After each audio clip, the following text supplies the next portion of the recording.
हमें चीजें देने की जरूरत नहीं, हम पैसे से निजात नहीं खरीद सकते, हम दौलत देकर गुनाहों से निजात नहीं हासिल कर सकते। सारी दुनिया की चीजें हम खरीद सकते हैं, लेकिन गुनाहों से निजात हम पैसे और दौलत से नहीं खरीद सकते। ये सिर्फ और सिर्फ खुदावंद यीशु मसीह के खून के वसीला से है।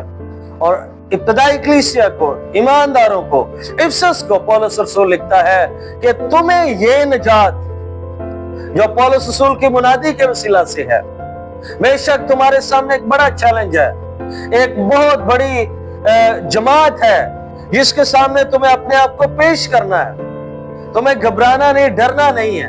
ये निजात जो है ये तुम्हें ईमान के वसीला से मिली है। फिर वो दूसरे नंबर पर कहता है कि ये निजात तुम्हें फजल से, यानी फ्री, जिसके हम हकदार नहीं थे, यानी कि हम तो गुनाहगार थे, हमें तो मारा जाने वाला था, कत्ल होने वाले थे, गुनाहगार थे, और गुनाह की मजदूरी मौत है। और रोमियो के खत में लिखा सब ने गुनाह किया और खुदा के जलाल से महरूम है।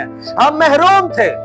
ये निजात हमें बिल्कुल, हम हकदार ना थे, लेकिन यीशु मसीह ने अपनी जान देकर हमें इस गुनाह से निजात बख्शी है। और ये निजात हमारे लिए बिल्कुल बख्शिश है, फ्री के तौर पर है।